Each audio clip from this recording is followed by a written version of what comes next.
Once again, to everyone, a very warm welcome from my side, especially to all the ones who are here offline and also to the lot of online participants who have joined us on our YouTube stream. Firstly, many thanks to His Excellency, the Ambassador, Mr. Harish Parvataneni, and Mr. Michal Beal. Thank you so much for being here in person and taking time off your busy schedules. We also have, from the Karnataka side, Dr. Ramana Reddy, who is the Additional Chief Secretary from the Government of Karnataka, ITBT and S&T Department. And we have Mr. Friedrich Bergelin, who is the Deputy Consul General, joining in from Bangalore. So thank you once again. I would just like to take a brief moment for a quick recap. So the year was 2016, and it was October, and it was during this time that we had the very first AsiaBerlin roadshow to Bangalore. And this was also the time where we had the first delegation trip with a lot of German startup ecosystem representatives. And AsiaBerlin was definitely bringing in its own flavor of multilateral perspectives, bringing in the startups from Manila, Jakarta, Singapore, etc. And since then, we have been working diligently and very qualitatively increasing the footprint in India, especially in Karnataka. And even the pandemic, I should say, did not deter us in this spirit. We definitely had multiple online delegation programs, roadshows, etc. And as we say, wo ein Wille ist auch ein Weg. And definitely in Kannada, Manasiddare Marga. And that's nothing but where there's a will, there's a way. And on that note, I would definitely like to invite the ambassador. Please, sir, please come onto the dais and share us your welcome address.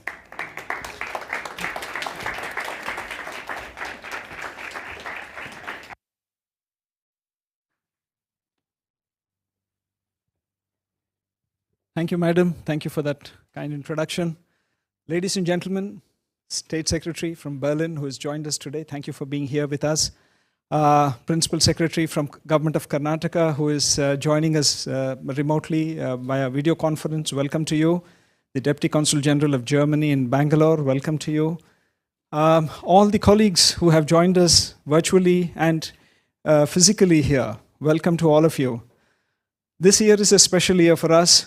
We celebrate 75 years of India's independence. We have had a number of functions in India and here lined up. We also celebrate 70 years of India-Germany diplomatic relations. It's been a strong partnership for us. Germany has been one of our first industrial and academic partners. Way back in the 50s, the university at Aachen helped establish the Indian Institute of Technology in Madras. We have had very strong collaborations in higher education, in industry. Germany is our most important economic partner globally and in Europe, a very important source for investments into India, a very important scientific and technological collaborator for us. We have over 30,000 Indian students across Germany studying in various STEM disciplines. They are doing very well in masters and courses in PhD, postdoctoral. And this gives us a very good basis to focus on how they can move in seamlessly after they finish their education into establishing startups, into working for startups, and looking to found companies in the areas of their interest. Bangalore, partner today with whom you're about to sign an MOU, State Secretary, is a very strong center for innovation in India. A number of startups are there. Last year was a fantastic year despite the pandemic. We have had a record number of unicorns coming up in India. We have had so much of dynamism in the startup space. I think in Germany, I can safely say, of course, with your permission, that Berlin is a real hub of innovation, and the government has really encouraged innovation and collaboration across various geographies. AsiaBerlin has been an important tool, an important platform for startup and entrepreneurs across the world to connect. And the focus has been equally on allowing foreign entrepreneurs to look at Germany and Berlin as a base, and for allowing entrepreneurs here in Berlin to look at opportunities elsewhere. It's been a two-way street, as it should be in the field of innovation. The topics are very timely, I must say, both in fintech and in urban solutions. These are areas of huge concern on our own development journey. And I notice that the new government in Germany has given a huge focus on digitalization as an important focus as we move into an era post the pandemic where digital platforms and digital solutions have acquired a new importance and a new salience. This has been the case even in India, where during the pandemic, the platforms that have been evolved for vaccination, for various other digital health initiatives, platforms for social security payments and services to citizens, a number of these platforms have been very, very successful in reaching out to the people. I think our Prime Minister, Mr. Narendra Modi's initiative for a digital India and a startup India, which had preceded the pandemic by a couple of years, were very useful in preparing the country to have the kind of digital base required for these platforms to succeed. I had an occasion just before we began here to share with the State Secretary some of the initiatives we in India had taken on Fintech. Fintech has seen an explosion of sorts in India.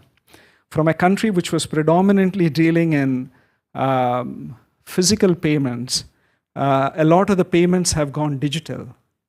The kind of platforms that have been evolved through the UPI app and interlinking with a national biometric identification system has made banking inclusive and easy.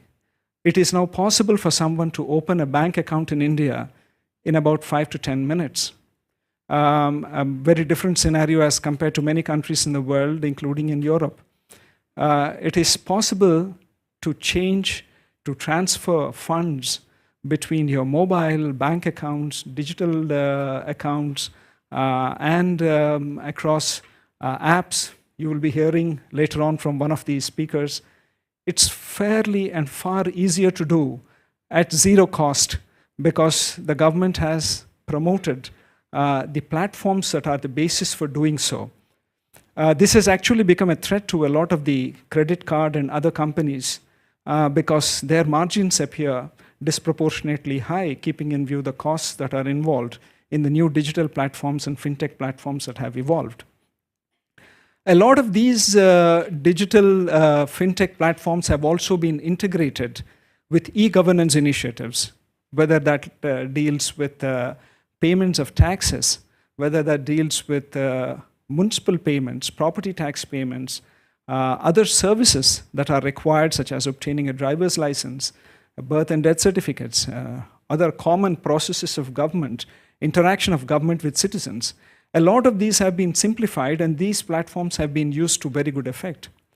I think some of these experiences that we have had in India, the platforms that we have developed and actually operated to scale of 1.35 billion people, some of these are relevant to Germany. As far as India is concerned, we have a lot to learn from the good experiences in Europe and in Germany about urban management, about mobility solutions, about waste management and urban waste management, and a number of the other infrastructure that exists to take care of the day-to-day issues of municipal management and urban mobility. I think the MOU would go a long way in facilitating exchanges of best practices in India and in Germany, especially Karnataka and Berlin. And I think this would be mutually beneficial. As we develop this partnership, we will have more areas to work together in this. But I would certainly say that fintech is a very important platform, and reducing the costs of operations, financial operations, is the way to go into the future. I think after the pandemic, if there is one thing that we see, It is the move towards greater efficiency, towards bringing down the costs of operations for citizens. And I think the governments must lead the way. The Indian example shows that governments have a very important role in fintech, and I think our experience would be useful. And we hope there will be greater, fruitful, mutually beneficial exchanges between Berlin and Karnataka. Thank you very much, all of you, for being here. And now may I take the opportunity, I think, next to for the State Secretary to address the gathering and give your thoughts. Thank you.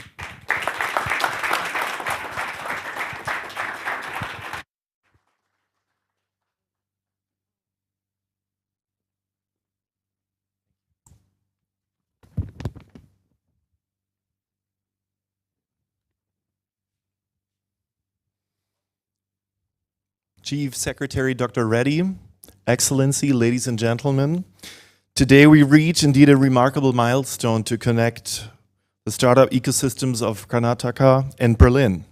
I'm very happy to strengthen the economic cooperation between our two states by signing our joint declaration and by opening today's event here in the Indian Embassy.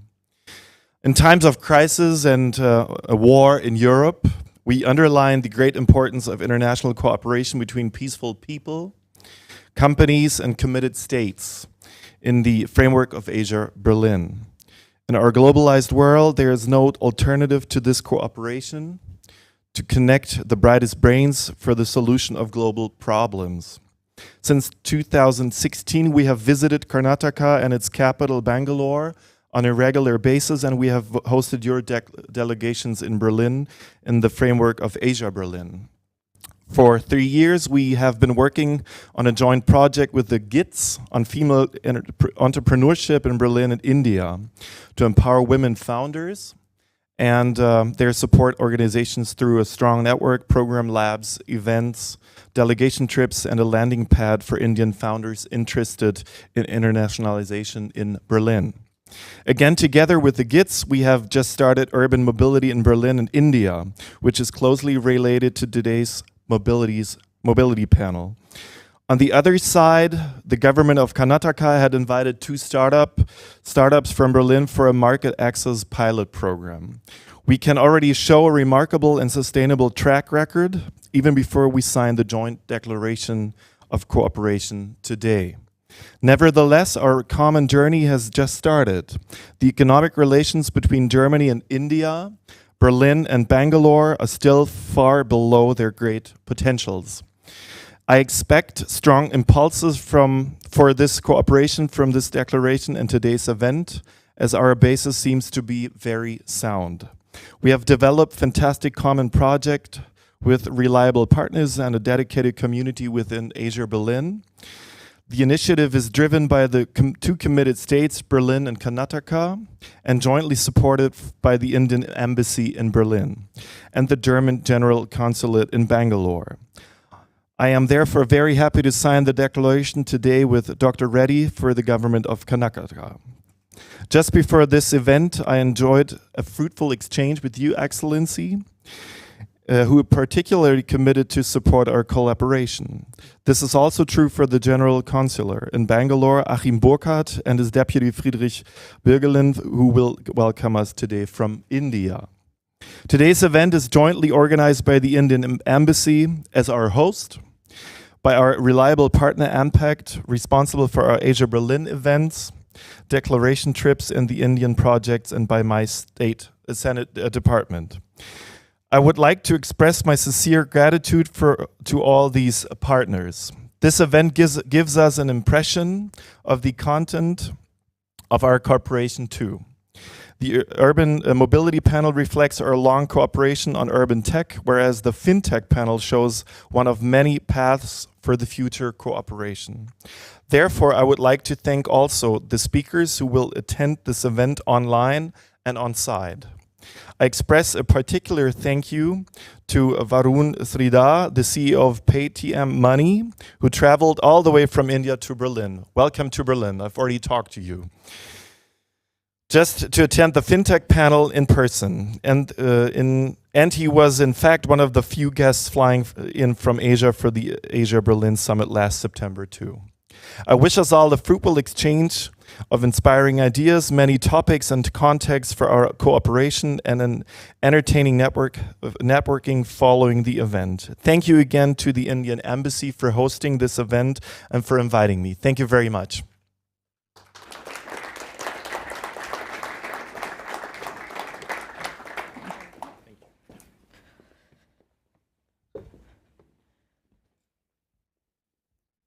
Thank you very much. Now I request the Additional Chief Secretary from the Karnataka side, Dr. E.V. Ramana Reddy sir, please, if you could share your opening remarks, that would be wonderful. Yeah, good evening to all of you present at the India in public. Warm greetings to Ambassador Mr. Harish Parvathanedi, Ambassador of India to Germany, Mr. Mishael Bale, Permanent Secretary, Senate Department of Economics, Energy and Public Enterprises, State of Berlin, Mr. Friedrich G. Rielen, Deputy German Consul General, Bangalore, representatives from State of Berlin, Embassy of India in Berlin, and all my colleagues and friends who are joined from India and Berlin. Bangalore is the fourth largest technology cluster in the world and has a vibrant startup ecosystem in the country. Factors that have facilitated Bangalore to be recognized as a global startup hub are: number one, high density of investors. For launching any startup, funding is fundamental and critical. In Bangalore, there is relatively easy access to a large number of venture capitalists and angel investors. Bangalore commands the lion's share of India's equity funding.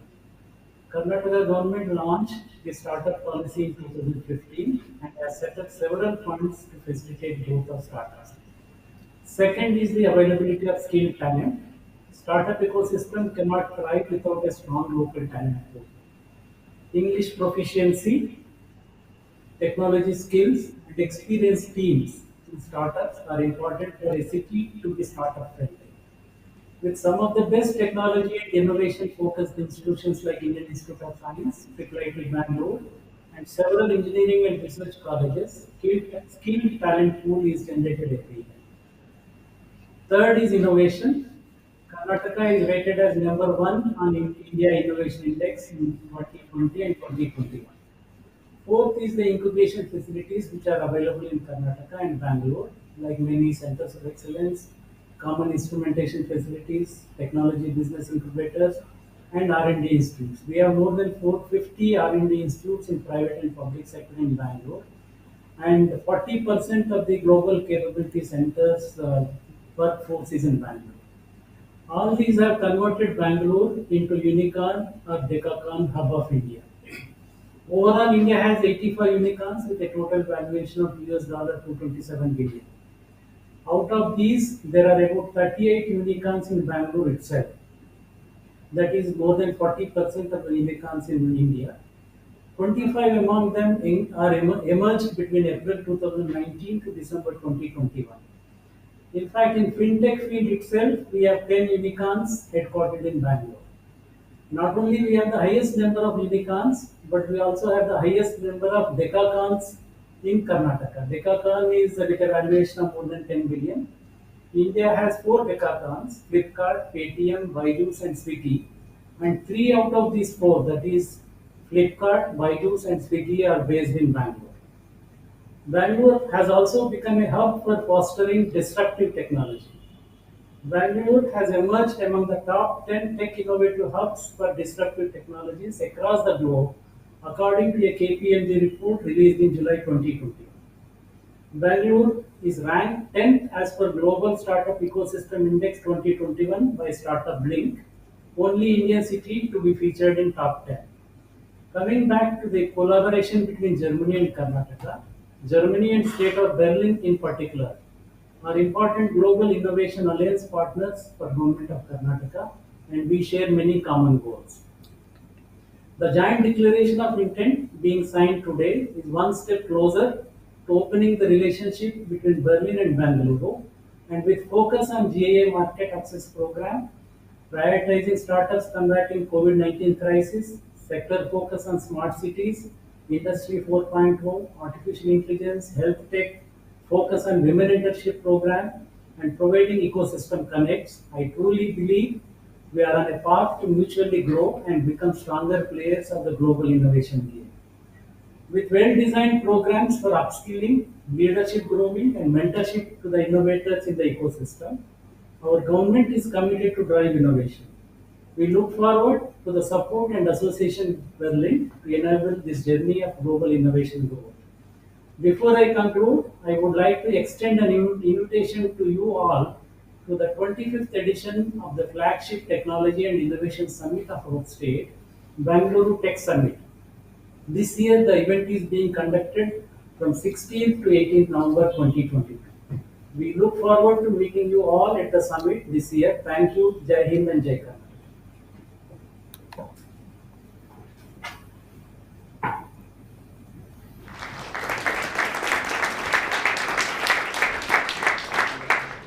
Thank you, Dr. Reddy. It was wonderful to listen to your remarks on this, and also thanks for setting the context in terms of the MOU. Now, moving forward, I would like to invite Mr. Friedrich Begelen, the Deputy Consul General, joining us again from Bangalore to share a few remarks. Yes, good evening, everyone. I hope I am audible. Dear Ambassador, dear State Secretary, dear Dr. Reddy, greetings from Bangalore and the German Consulate General. My name is Friedrich Birglen. I am the Deputy Consul General for Germany here in Bangalore. First of all, allow me to express our regards from our Consul General Achim Burkhardt, who wishes you well, but could unfortunately not be here this evening. Thank you nonetheless for giving me the opportunity to contribute some brief remarks to today's joyous occasion. Before I was posted to Bangalore in July 2021, I was living and working in Berlin. So from personal experience, I can think of two cities more suited to collaborate on innovation and technologies. The similarities range from the two vibrant ecosystems to the great food and drink you can experience in our respective cities. Of course, the Karnataka-Berlin innovation collaboration will and should go beyond Bengaluru, a point which I know is very dear to Dr. Reddy's heart. And I think that is a worthy challenge for all the parties involved to make sure that the Karnataka-Berlin innovation corridor does extend beyond Bengaluru and include all of Karnataka. Karnataka has been a trailblazer when it comes to establishing close economic ties with German provinces, our lenders. It started more than 20 years ago with the state of Bavaria. And I believe those connections are so important because they do fill the Indo-German relationship with life, vitality, and substance. So two areas of possible cooperation will be explored today, the first one being Fintech and also urban mobility. And the ambassador had alluded to Fintech in his opening remarks, and I want to share a quick personal story with you regarding Fintech and Bangalore, because I think that is one of the areas where Germany can profit immensely from all the know-how that has been built up in India and all the expertise that already exists here.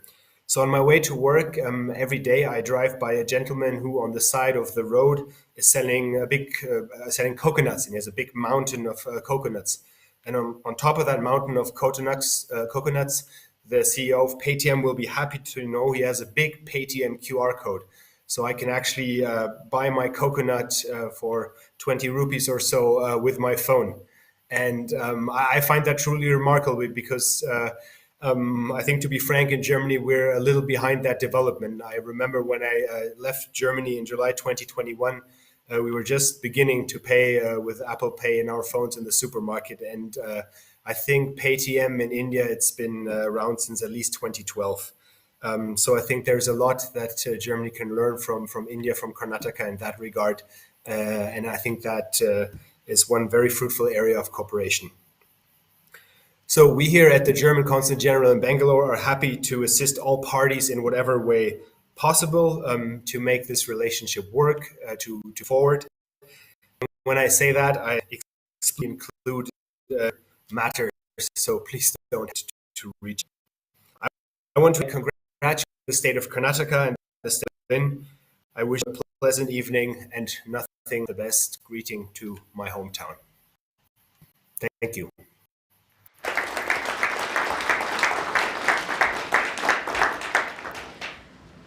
Thank you, Mr. Begelen. Thank you for sharing that personal anecdote as well. I'm sure that helps us relate to the whole story even more.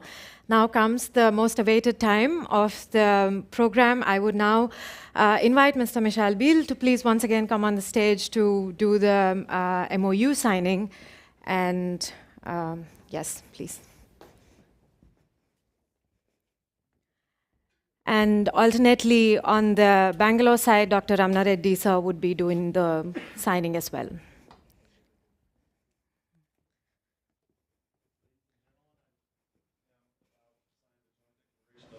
For cooperation on innovation and technology between State of Karnataka, Republic of India, and State of Berlin, Federal Republic of Germany.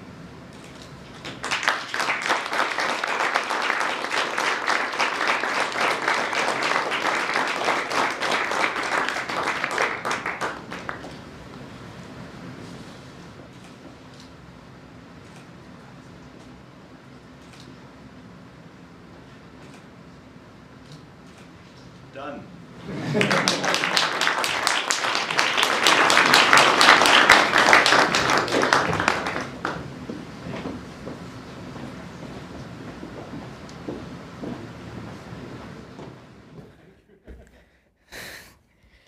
Thank you very much, Dr. Reddy and Mr. Biel, for facilitating on the MOU. It is definitely a remarkable moment, especially since I was telling as well, and also the other dignitaries were mentioning that since 2016, we've been having this journey between Berlin and Bangalore and Karnataka. And today is definitely a remarkable moment to take this and kickstart into action. And like Dr. Reddy has already mentioned, we would be working on this soft landing program, specifically focusing on some key focus areas such as health tech, industrial IoT, mobility, and so on. And apart from that, also focus on supporting startups who have helped in combating the COVID-19 crisis, and definitely support female startups as well. So with this, I think I really thank all the dignitaries for sharing their views so far, and now we would be moving on to the second part of the day. So now we have fully content-filled sessions of 2 panel discussions.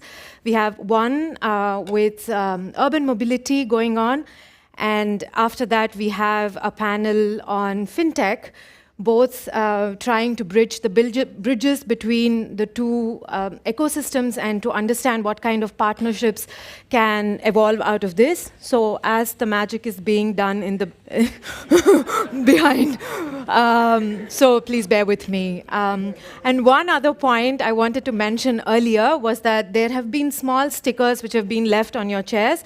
Please do not throw them, please hold on to them. That's just a small cue for networking, which I will explain later, but please keep it. Yeah. Yes. I will go there.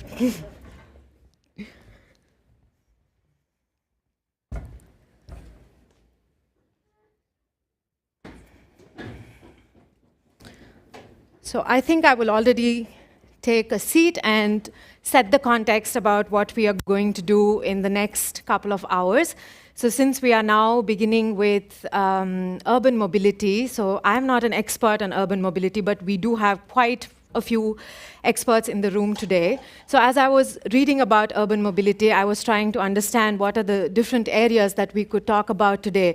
And we all know that the urban population is increasing, the cities are increasing, and that definitely comes with the baggage. And one of the biggest questions once the cities increase is what about mobility? How can we be more accessible? How can we be more connected? What is the issue about last mile connectivity? Are cars completely bad? Should we move completely into EV? Is that even realistic? What about shared mobility? Does that even make sense during pandemic? So I was boggled with all these questions. I'm not here to confuse you, but I definitely would like to warm your minds up on these points. And now I would like to invite the speakers to come up on stage one after the other. So I see Georgie Smallwood from Tier Mobility, please take the stage. And we have Juliana Renz from ELO Mobility. And we have Christian Hochfeld from Agora Verkehrswende. Thank you for joining in. And definitely, we also have one other speaker joining us online, that is Mr. Siddharth Borkar from Mahindra Group. Thank you, Siddharth. I hope you can hear us well. Yes, I can hear you clearly, just missing being there in person. Of course, next time, I really hope you are here in person and we definitely engage in this conversation one-on-one. And Siddharth was also supporting us during the AsiaBerlin Summit, but online, but next time, for sure, offline. So, firstly, many thanks that all of you are here today and all of you could make it. And maybe, I was setting the context earlier with these questions, and I just wanted to understand from you what is your take in terms of where are we going with urban mobility? Maybe if you could just all share a quick line into this, and then we come back into the more meatier, content-driven parts in a bit. Yeah, so I can kick that off. I'm Georgie Smallwood. I'm the Chief Product Officer at TIA Mobility.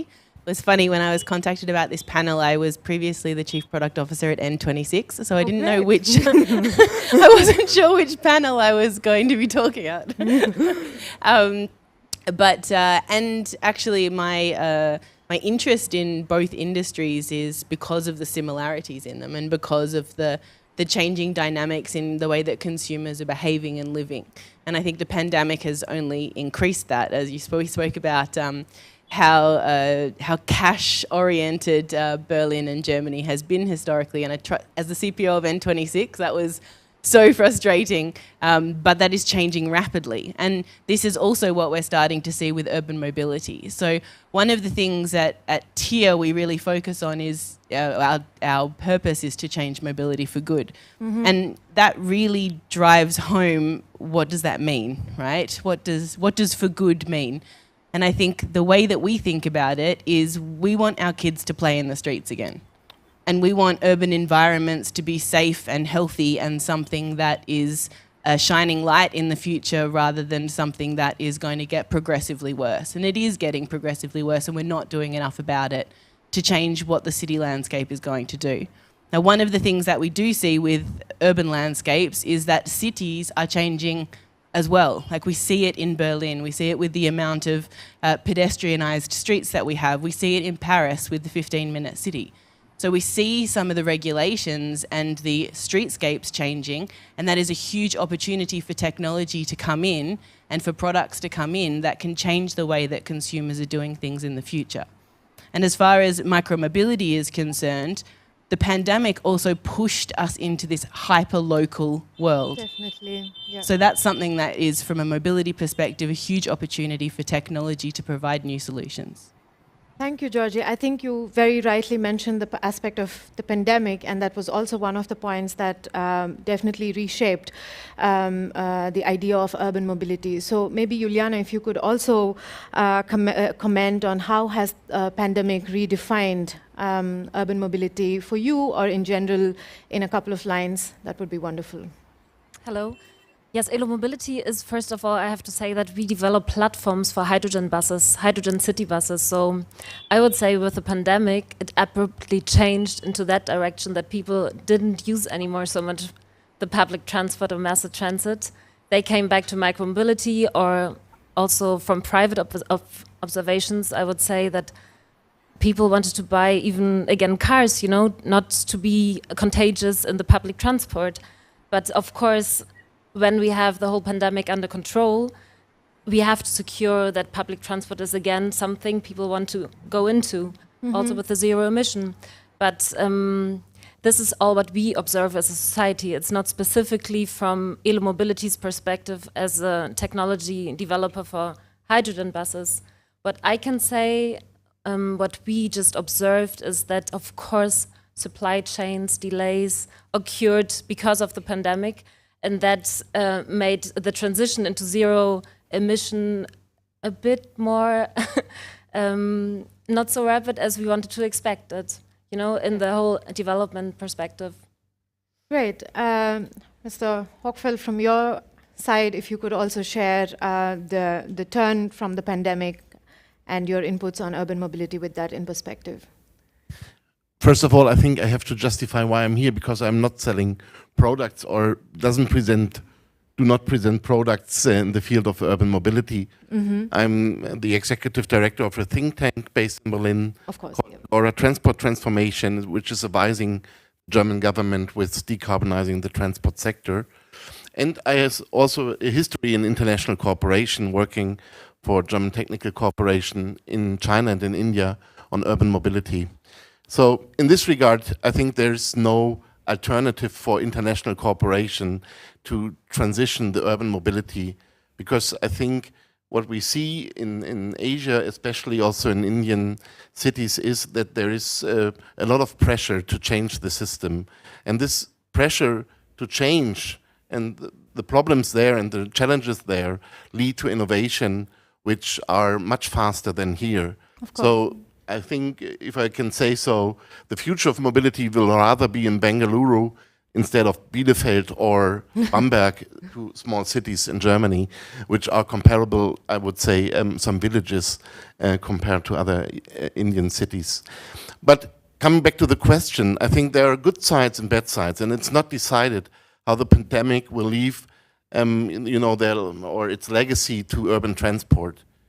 I think on the good side, we see that people learn to live and to see that not every single kilometer not traveled is not, limited mobility. It's also good to stay at home or at the home office somehow, and it's also good to meet people again. But nevertheless, like today, it's definitely wonderful. In the future, we will see that we will have a reduced, I think, footprint on commuting, and that's a good thing.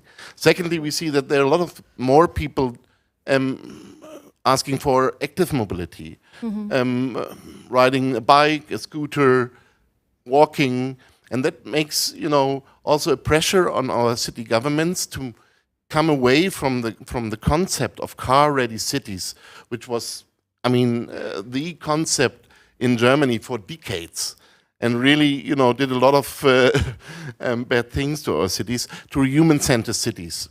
Because after pandemic, we need this public space, this urban environment for coming together again, to meet and not to be in, the specific bubble, virtual bubble, but meeting in person in places which are attractive.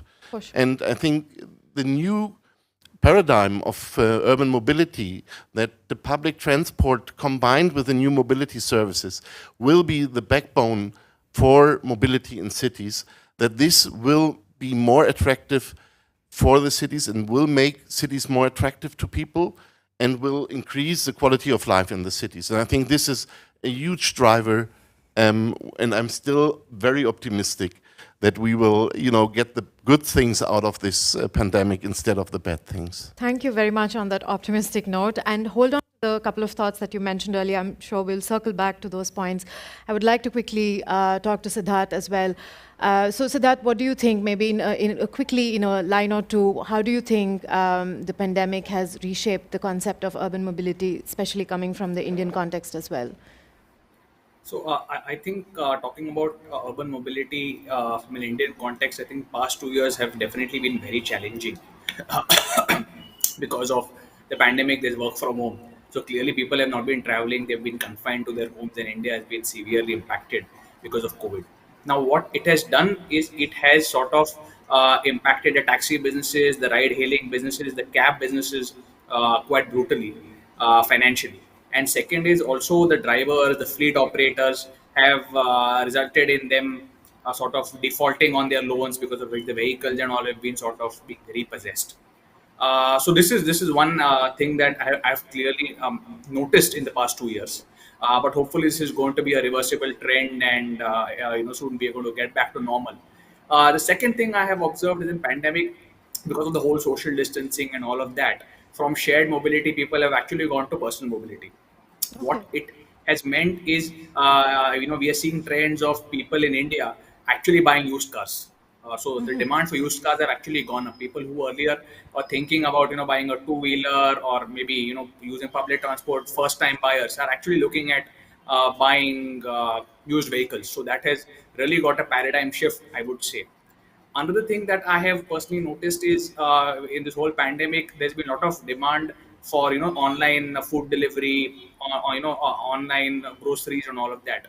What it has done is it has catapulted the demand for the two wheelers, because finally the delivery partners etc. need to sort of commute in the, to ensure that all these packages get delivered, and they're using electric two wheelers and cycles and all of that. So that has also sort of led to a demand in certain way in certain segments on on the mobility side. So overall, it is a mixed bag. It has its pros and it has its cons. Some effects are reversible, some possibly irreversible. Okay, okay. Thank you for those inputs. I will come back to Mr. Hochfeld to you here, because you have also traveled to Karnataka, from what I've understood from speaking to you. And and from Agora Faircase vendor as well. I would like to understand what you think are the top trends that you are seeing in the concept of urban mobility. And after that, I would like to hear from Georgie and the others in form of the trends and what are they doing. So if you could share just one or two top trends that you see from the German side and the Indian side, perhaps, that would be wonderful. Yeah, I think first trend I would say is that we experienced a lot of new mobility services together. The hardware and the software means the financial or the payment systems behind. But aside from the urban mobility system as it was before, with public transport, active mobility, and I think somehow this didn't work, because some of the companies came to the cities and just offered their services, but this was not integrated in the transport system.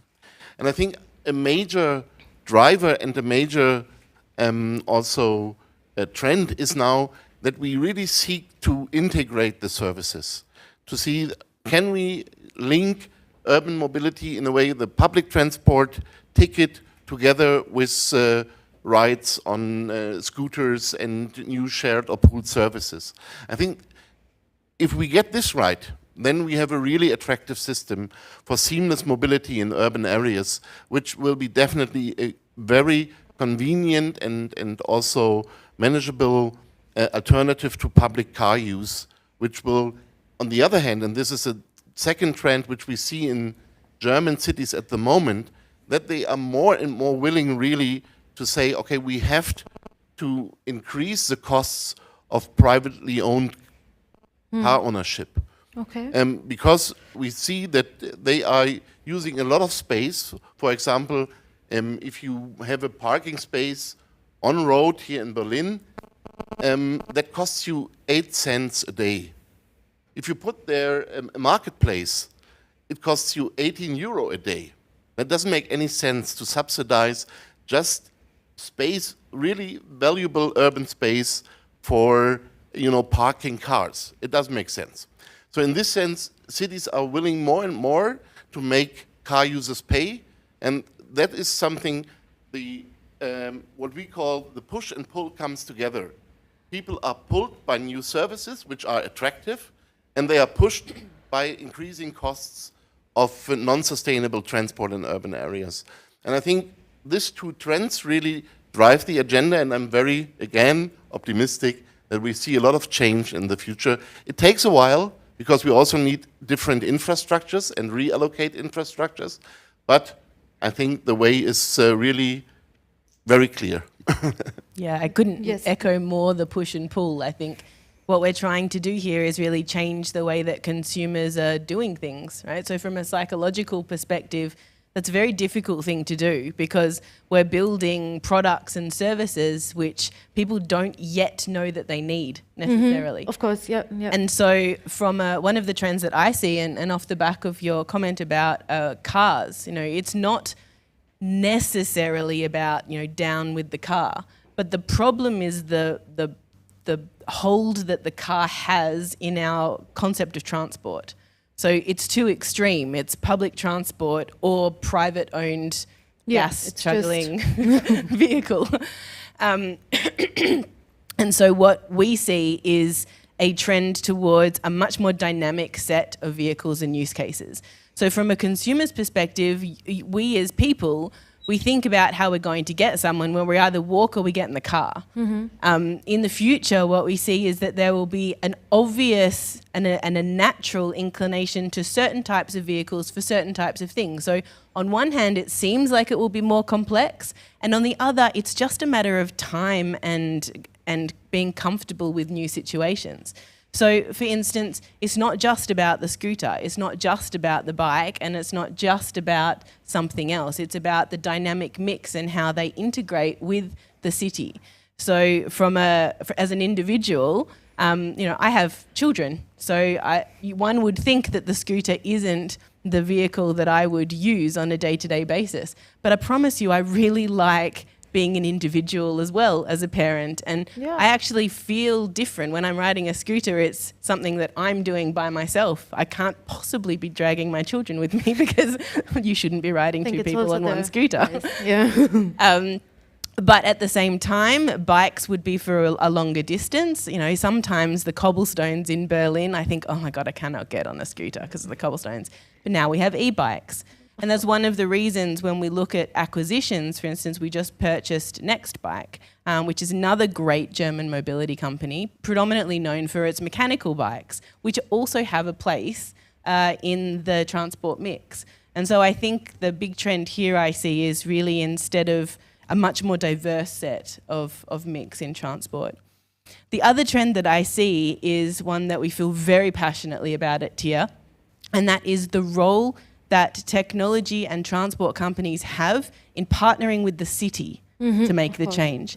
Because we don't want to see a situation where we're just throwing technology and vehicles everywhere, right? This is not what we're trying to do. We're trying to change the way that people move about cities in the future. And you cannot do that without a partnership with the city.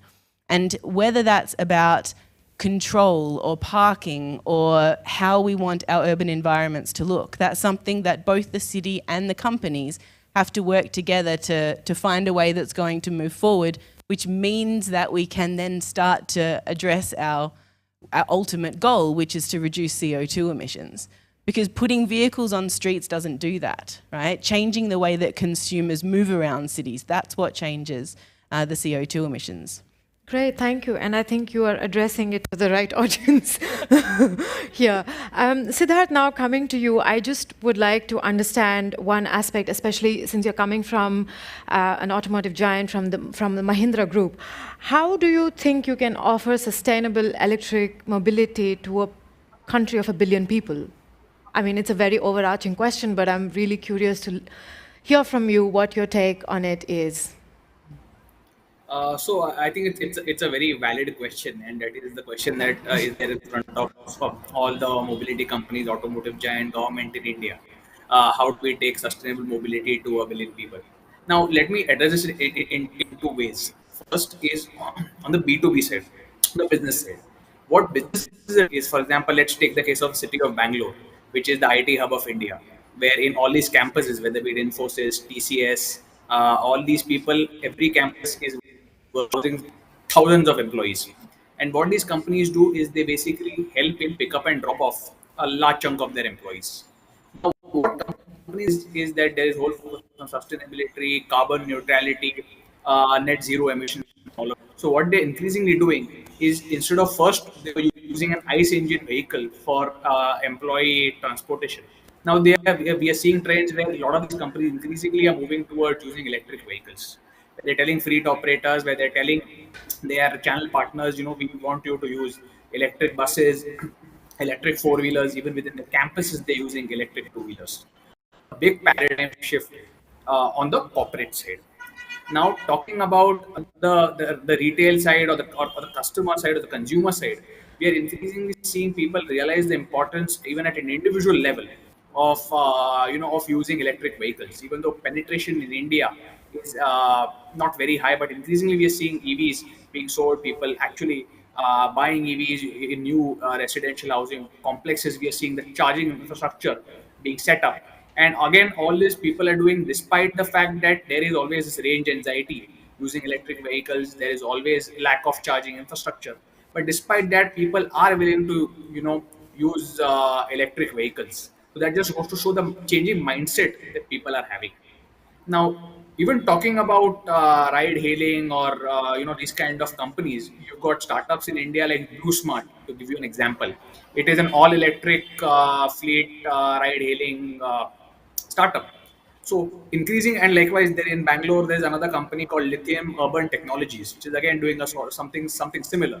So what it tells you is that on the corporation side, on the retail customer side, on the startup side, everyone is realizing the importance of sustainable mobility, electric mobility. That is really giving it the much needed upthrust.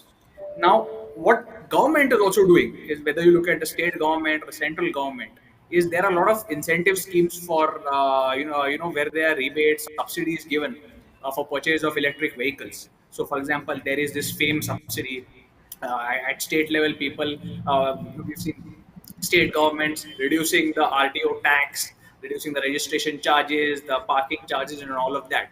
So this is also in a way galvanizing the demand for electric vehicles and sustainable mobility. So by and large, the way I'm reading it is, yes, these are all at this stage baby steps, but they're definitely in the right direction.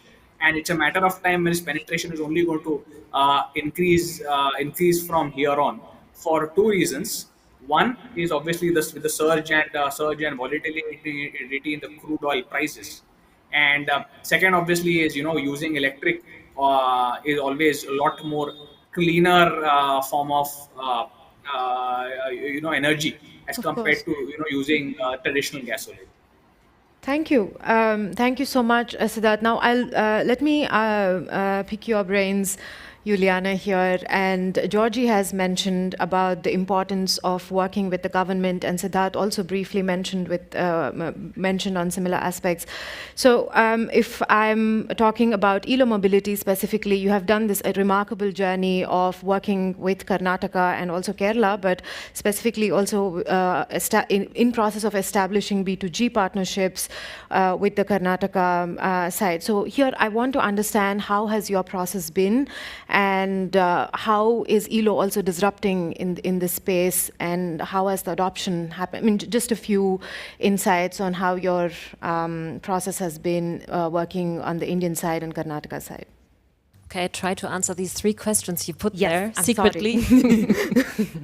But yes, so today we handed in an application actually with the GIZ and our strategic partner, Wonderful. an OEM from Bangalore, a bus builder.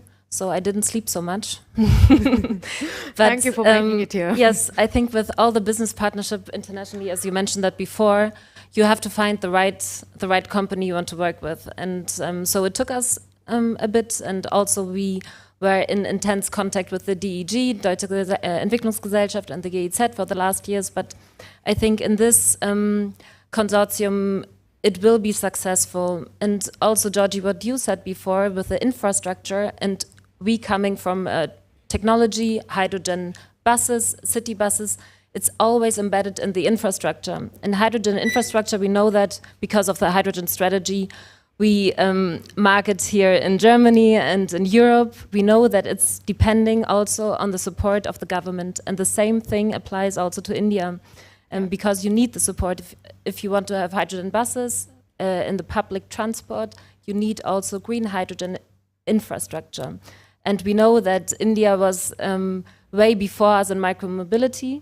But to come back to your first question, what the trends are, and I think we come right now into the sweet spot that there is the possibility of the hydrogen infrastructure, in India, also with the possibility to have this kind of sustainable vehicles. And let me answer your last question, how the... It was a bit sneaky. But the last, our work and companionship actually with the Indian companies and also the government, it's still evolving, and course, we are still a startup. So Elo Mobility is a startup, and it's always important also for us to protect our IP and our technology, you know. And we noticed it also, of course, a few times when you open everything and then they say, thank you very much, we do it by ourselves. And so it's good to have the government behind us, you know, and to have some kind of control function, and to have also always the government is a big tank. So you have to find your way kind of in moving these new technologies forward, and being also disruptive in the way you apply it. Great, thank you. Thank you for those inputs and a very honest take on how the process is happening, and all the best for you in this process. It would be wonderful to see this journey prolong with the Indian side as well. And Mr. Hochfeld, I was also talking to you and your colleague the other day, and I also got to know that you are also working with Niti Aayog from the Indian side. If you could perhaps share a quick light on that, that would be wonderful. I mean, what we saw in the last year was that climate protection, as also a huge driver for changing the transport system, really got, I would say, Olympic. You know, we have to be faster, we have to set higher targets and stronger instruments and stronger measures to implement this. And I think it was fantastic and unbelievable to see that India only in Glasgow, so at the last COP, really also signed a declaration not only to be carbon neutral by 2070, so a net zero pledge, which no one expected before, but also to say we would also see our mobility in 2040 being fully electric. And in this regard, this shows, you know, how fast countries like India can change, and if they agree to change, they will just do it. And this is a little bit my concern here in Germany, that we are really slow. We have high targets. We would like to be carbon neutral by 2045, but we don't have a good concept how to do this. And I think what we see is we don't take the people along with us. So we don't, we have, in the energy transition, we had energy, how to say, consultancy. We consulted the people how to behave in a way that they save energy. Okay. But we didn't do this in mobility. We didn't tell them, you know, they are just so reliant on their car. There's an interesting project here in Berlin where people who get rid of their car get all the mobility services in Berlin, and the consultancy how to use this. And then you find people, they live 5 kilometers or 7 kilometers away from here, but if they don't have their car, they don't know how to come here by public transport. So, I mean, this is really true. And this is why I think we have to take them along and show that the new mobility services are really reliant, and this is comfortable, affordable, and it's somehow more relaxed, like going through the city by a car. And I think the second thing is that, I mean, the trust of the people to believe that this is a better system is really very important. And I think this is something where we really have to be more, I think India has a huge advantage here because people didn't rely or didn't get used to privately owned cars at the moment. So we have to overcome this situation, and definitely we have to overcome this, but India has a chance to leapfrog this situation. And in this regard, things can go much quicker than here. And again, this is why it makes me optimistic in the Indian case. And we can learn a lot, and we can maybe also get a lot of new mobility types or vehicle types from India. Because the micromobility, we just see, in Germany we see micromobility as scooters. No, it's not. It can be so many different vehicles. Yeah. I think this is something where, you know, other countries, and I mean, BMW will never produce micromobility. I think it's a pity, but Mahindra may offer these services and these products here in Germany, and they might be very successful.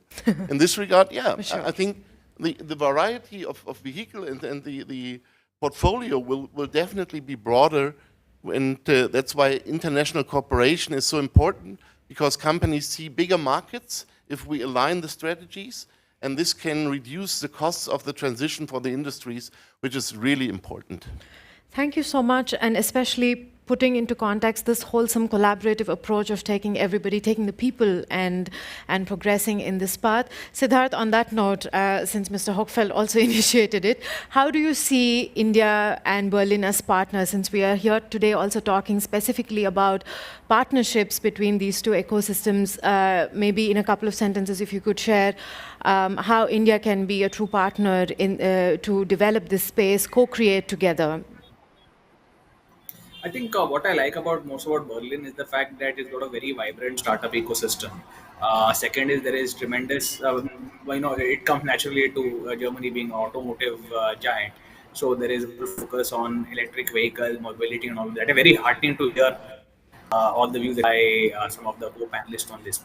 So I think talking from an India perspective, partnership with Berlin, I think that one or two key things I could clearly see is that yes, there are interesting startup opportunities in mobility space, more so on sustainable mobility space, for Indian companies to partner with, probably to have some sort of technology arrangement, or probably look at making investments, acquisitions, or possibly even getting them to India, right? Because that's Okay. how you can sort of exchange the global best practices. So I think there is a lot of scope and area for collaboration between India and Berlin on the mobility side, and even more so on the startup side, especially on the EV front. So that is one. Second is what India does also offer to some of these startups is India has got a big population. We're talking of billion plus people, again with different tastes, and sooner or later we are going to sort of gravitate or migrate towards some of these global trends. So that is also sort of becomes a very inherent big opportunity for German startups to sort of look at India. And we have had instances where German companies, German startups have come in India, have thrived also. So therefore, I think it's a perfect win-win situation for on both sides of the table. Thank you, Sid. Georgie, some final remarks from your side. Since we are also talking about internationalization, how do you see it with TIER? Do you think there is a scope that you could also explore Asian markets, India perhaps? What's your ideas on this? Yeah, absolutely. I mean, I think India as a market is incredibly interesting, from the not only just the size, but the way that the market operates, the way that the people in India operate, and the locality of it as well, which I think is great. I think there is a lot of infrastructure that would need to be looked at for shared micromobility to be something that works really successfully in India. But as far as Asia is concerned, as far as other markets are concerned, we actually just announced that we acquired Spin, which is a US electric, actually owned by Ford. We bought it from Ford, and so that is something that we're looking at, right? We want to really increase the footprint so that we can provide as many shared electric services to as many people as we possibly can, so that we can impact the CO2 emissions, right? It's not just about rides, about growth, about the only way that we're going to impact our purpose is if we're here in 10 years' time and we're really providing those solutions successfully in every urban environment in the world. Thank you, Georgie. Now, we have almost come to the closing of this panel, but then I have one question as a closing remark. Maybe I will flip this and check in with the audience. Just don't think, just let your imagination run wild. What do you think would be the future of urban mobility? First thought that comes into your mind. Anybody, volunteers, please. Where do you think, maybe in the next 20 years, 30 years, or even in 10 years, where do you think can be the next future of urban mobility? Do we have flying cars or? Car-free cities, great. Anybody else? Any other ideas? Definitely seamless multimodal. Seamless multimodals. No one actually owns anything anymore. Wow. Wow. Paradise. Very spiritual oriented answer. So now we have the experts here. Maybe what do you think? Any ideas? from Really you all? interesting. So mine went straight to I don't think that there will be any private ownership in urban environments. Wow. Wow. Any comments on your side? No, I think we absolutely share the vision. The only problem I see is that we have to accelerate and get the acceptance of the people at the same time. This is a kind of paradoxon which we have to solve, and to integrate the people, also jointly plan with the normal people in the streets how to move and change the transport system, but accelerate this again, because we don't have time to change the system for a long time. Climate change doesn't wait for our solutions. Beautifully said. And I Yeah, think yeah. the other thing, and this will apply to fintech as well, is that if we're trying to change mass consumer behavior, right? It does not happen without trust, right? And so we need to really take people on that journey, and it's a push and a pull. And it's not something, big change like this doesn't happen without great effort or a very long time. And we cannot afford the time. So we all need to work together to make sure that we can do it in the time frame where we can still have an impact on the environment. Yeah, and I think this public and private dialogue is absolutely necessary. If you're just one company and then you have somebody else sitting next to you who has the same vision, and somebody else who sits next to you has also the same vision, it's very nice and you feel comfortable. But it's way better if you have then also on the other side, on the public sector, the absolute support. Yeah, and I think this is also, But also what's a society, nice thing I suppose. is about this industry is that there may be commercial competition, but we're all in it for the same reason, right? So actually, as an industry, we have to do it together, and no one wins if one wins. No one wins if one wins. Great. Siddharth, any comments on your side? I think your question was letting your imagination. So letting my imagination run wild, I would want to say electric trains, because it's going to save a lot of cost, it's going to save a lot of noise, and definitely it will be a lot cleaner. Great, great. Thank you so much. I think with that we conclude this panel. We are bang on time. And if there are any questions from the audience, perhaps we could also take it during the networking. I really request the panelists to stay till the networking so we could talk a little more. But then I, once again, thank you all for firstly coming here. Siddharth, thank you for joining us online. Let's make the best out of this and have more conversations. And now I would like to invite Siddharth, before we move on to the next panel, from enpact. Enpact is, of course, one of the closest, greatest partners for AsiaBerlin, helping to drive the vision of AsiaBerlin and implementing the project as well. So Siddharth was the project lead of AsiaBerlin. So, and then we leave the stage for a bit.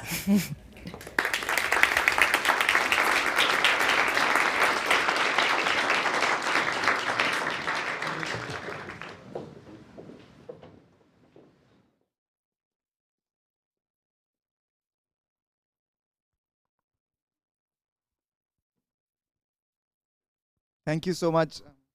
Thank you so much, Amrita, for that excellent moderation and that insightful panel discussion. Thank you so much, panelists.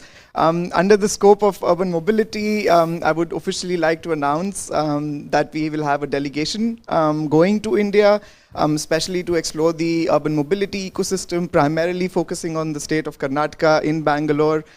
It will be an 8-day delegation trip comprising of startup founders, investors, entrepreneurial ecosystem players, primarily from Berlin, and also of some parts from Germany, to explore different synergies, explore market opportunities, explore business development opportunities in India.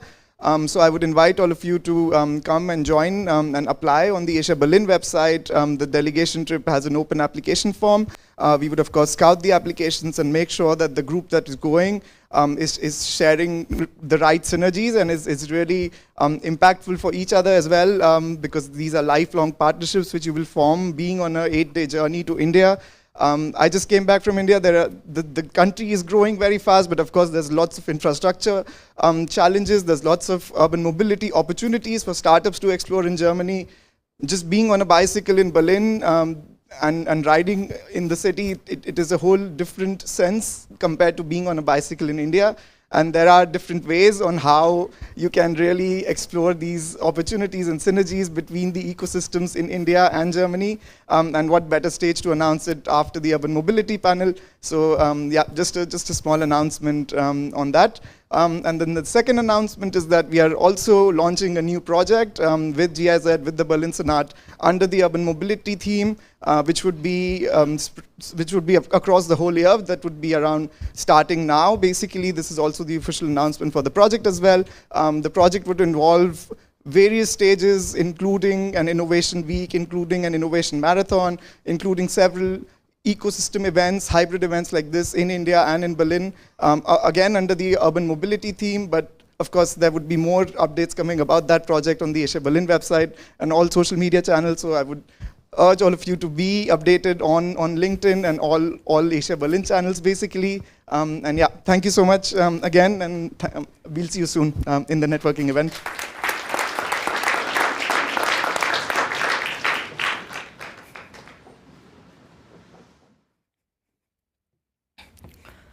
Thank you so much, Sid, for the quick snapshot of enpact and also the AsiaBerlin activities that are coming up.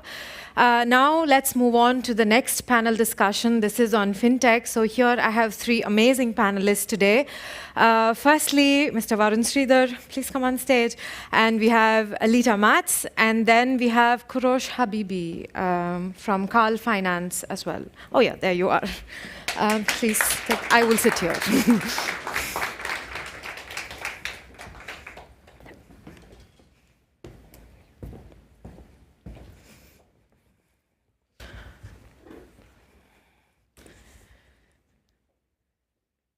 Thank you so much for being here and setting this discussion to another, taking this discussion to another level. Firstly, Varun, thank you so much for coming specifically. I love coming to Berlin. So yeah. Yes, we got that by now. the beer's good and the food's good. So. Thank you.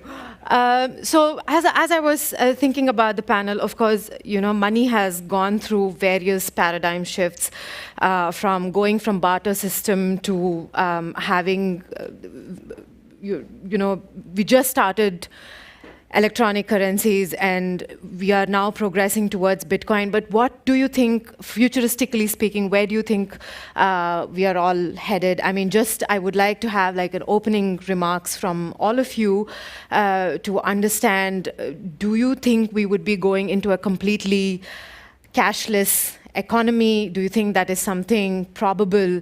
So perhaps I would like to listen to all of you. Maybe you could start.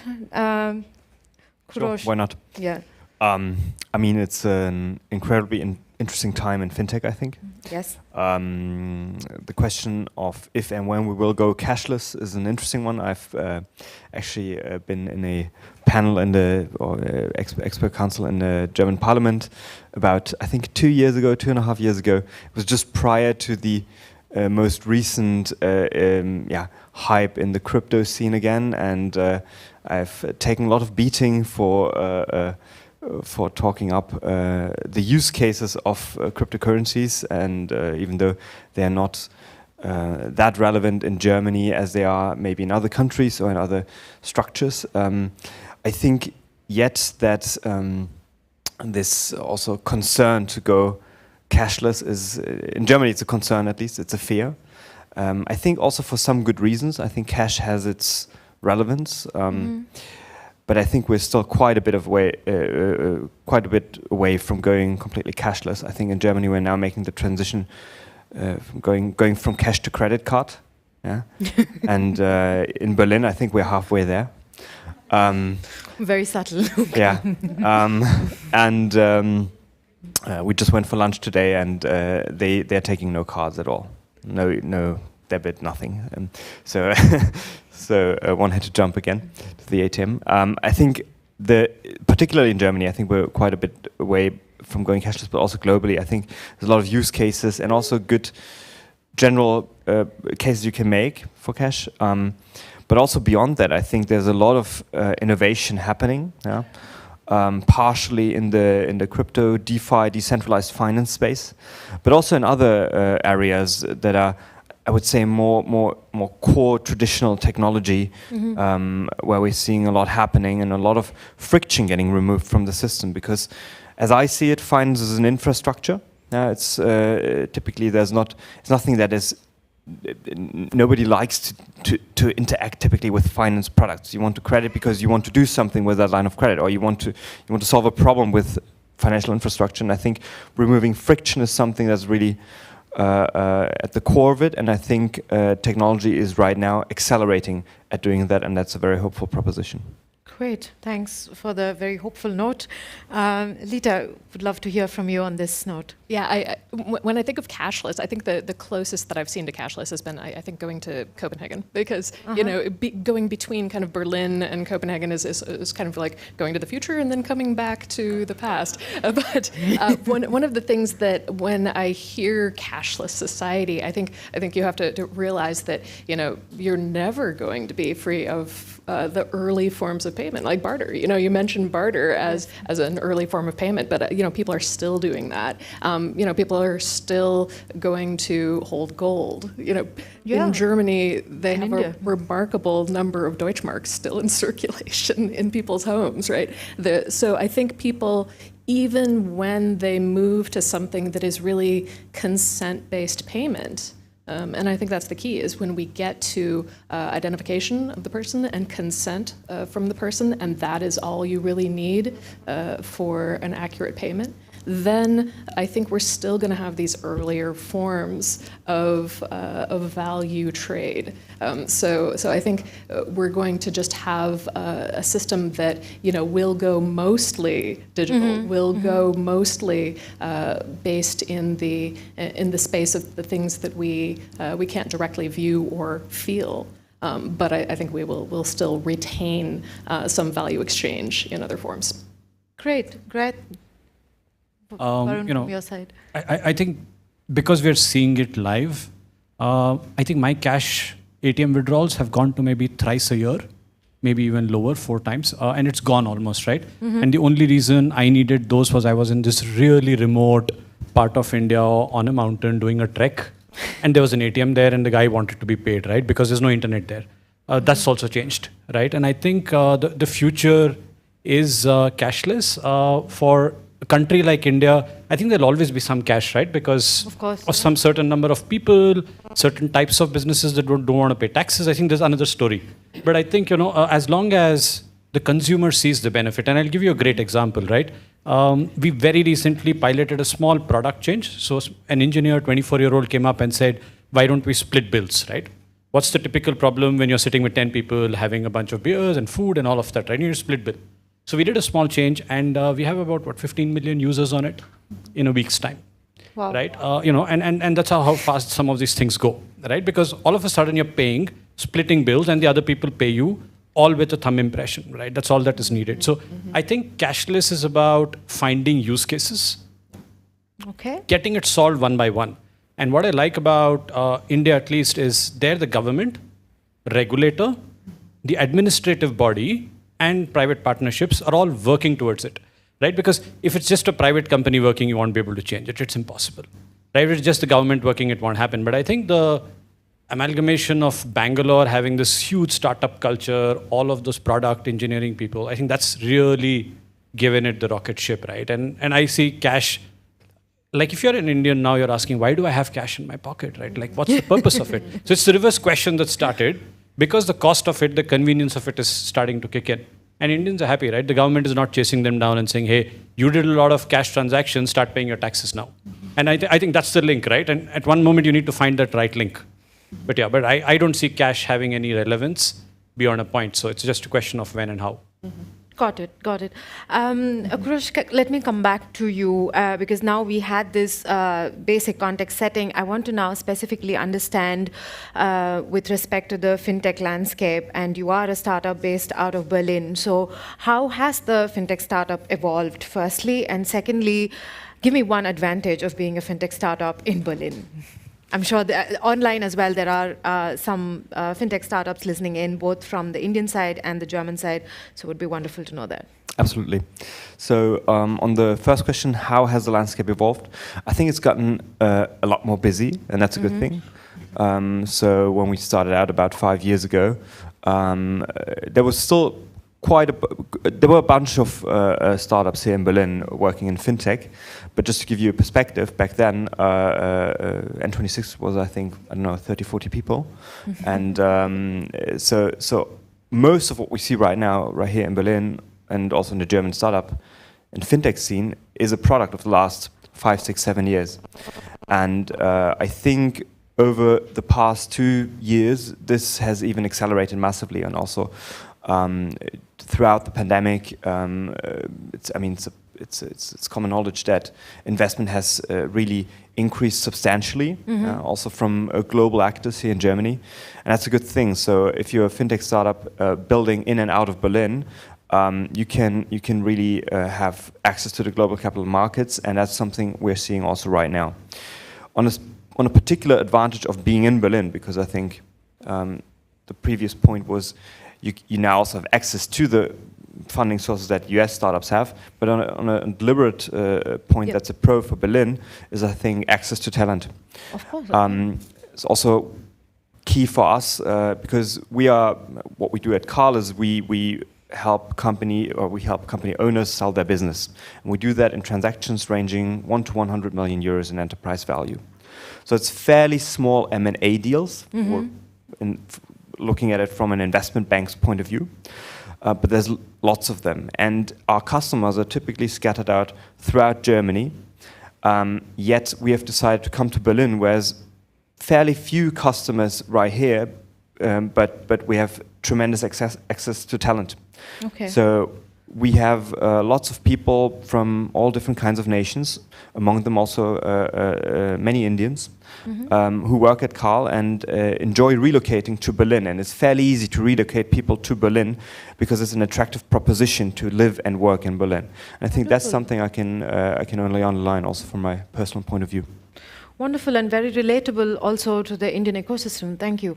And Lita, now moving on. And firstly, what a wonderful time to have you. We just celebrated the Women's Day, and especially since you're coming from a platform where you're building fintech solutions by women, for women. From that, if you can give me a spin on Kurosh's point as to how has the ecosystem developed, especially from a women's perspective as well, and also what would be one advantage to be a female-led fintech startup in Berlin?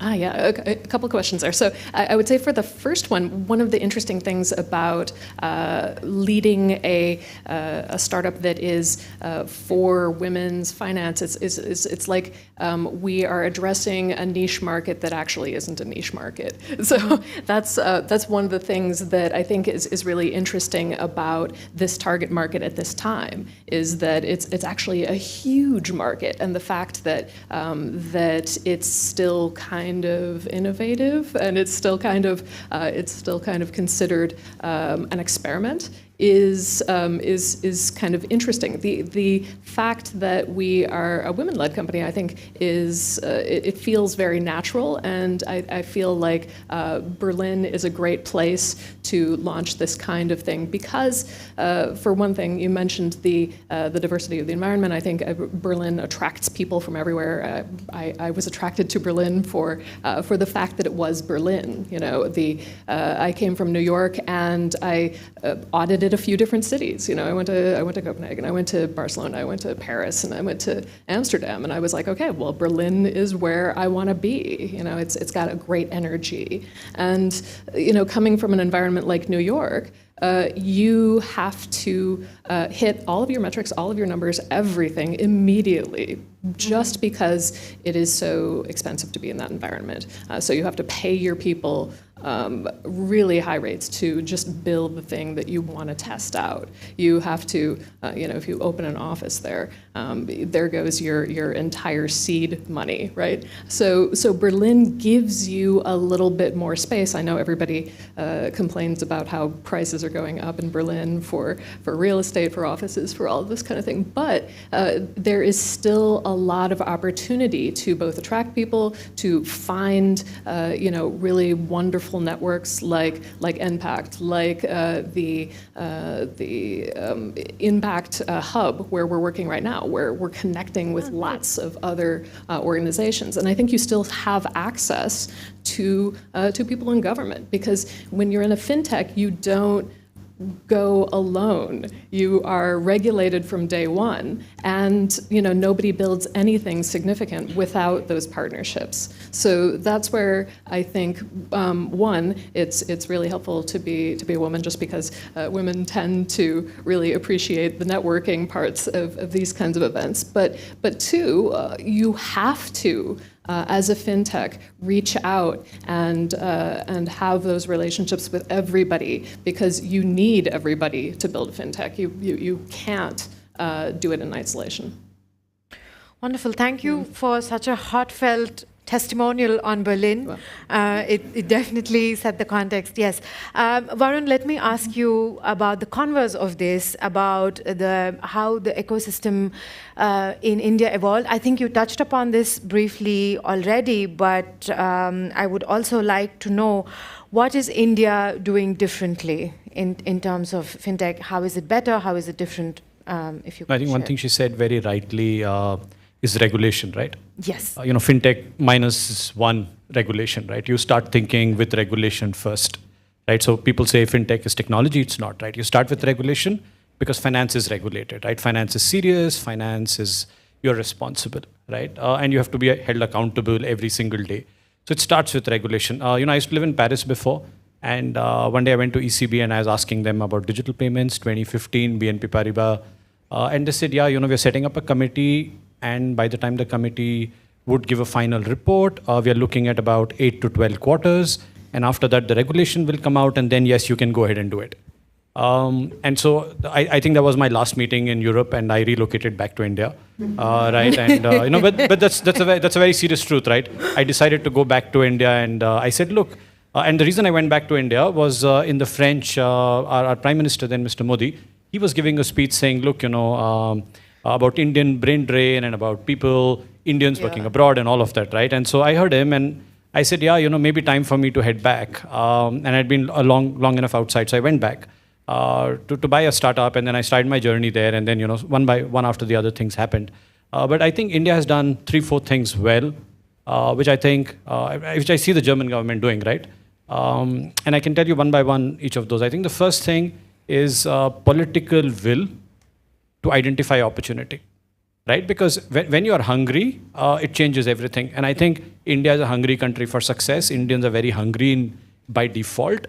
And because I think we want to be better, we want to grow faster, we want to travel more, we want to maximize, right? It's a country where everything gets maximized. And I think that the government started to have.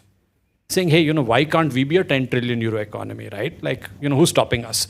And the minute the government starts to see opportunity, what ends up happening is you have the, I fondly say our best CEO, somebody asked me, who's the CEO you look up to? And I said, Mr. Modi, because I think he's done the most fantastic job of creating this juggernaut.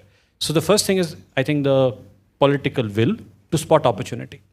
And opportunity in today's world is materialistic, right? So I think that's important to identify that. I think the second thing then is giving regulator the space to talk to industry, because government and regulator cannot be mixed.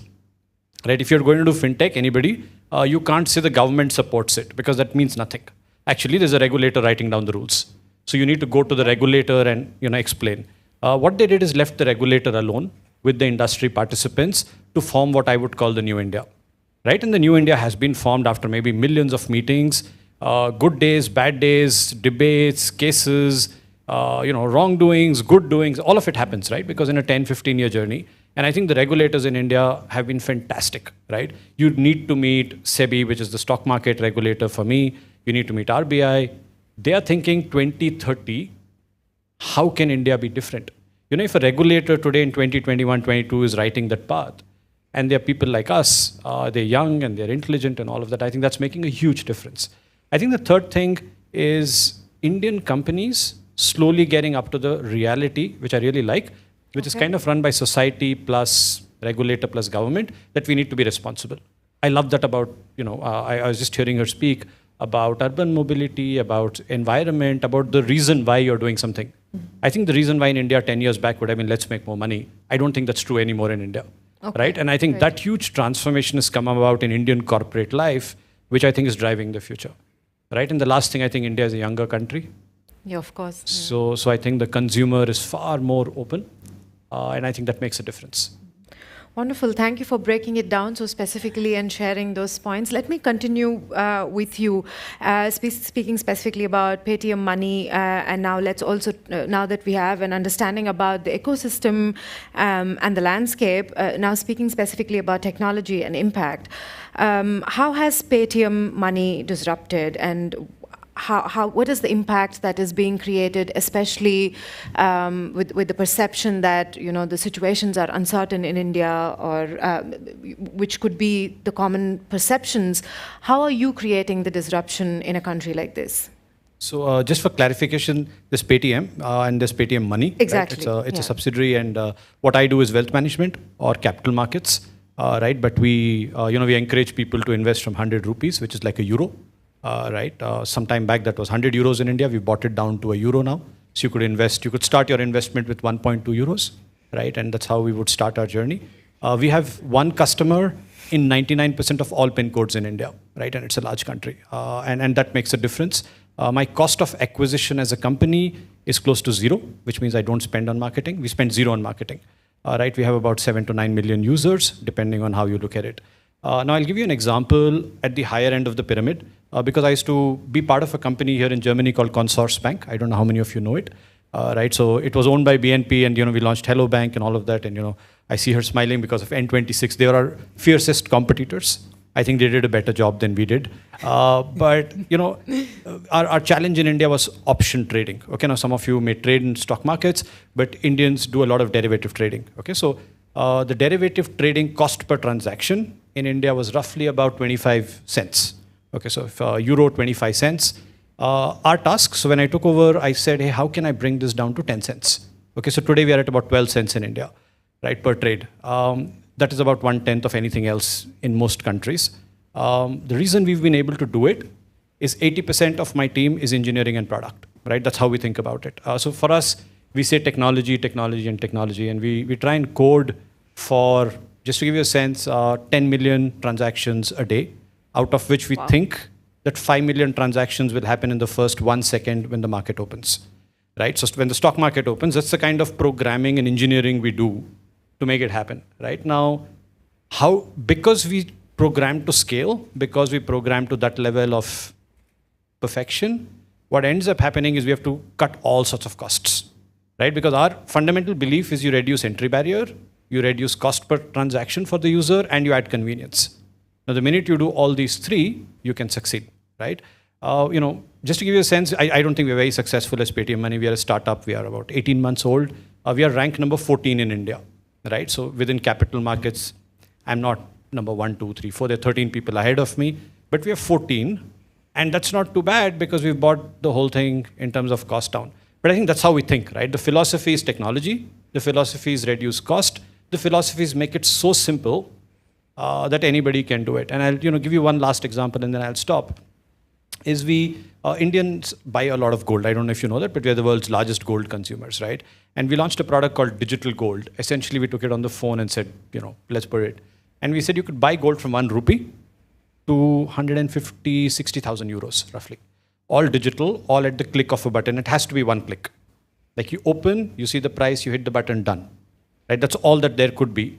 So we have a 7-member team running that product. We have about 60 million consumers there. And last Diwali, which was our, Diwali is important in India, right? Indians buy gold 3-4 days before that.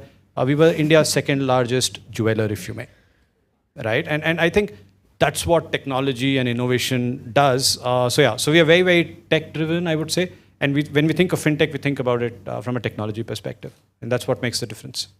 Thank you. Thank you so much for stressing the importance of technology in this whole game and also mentioning gold. As an Indian woman, I just got excited for a second.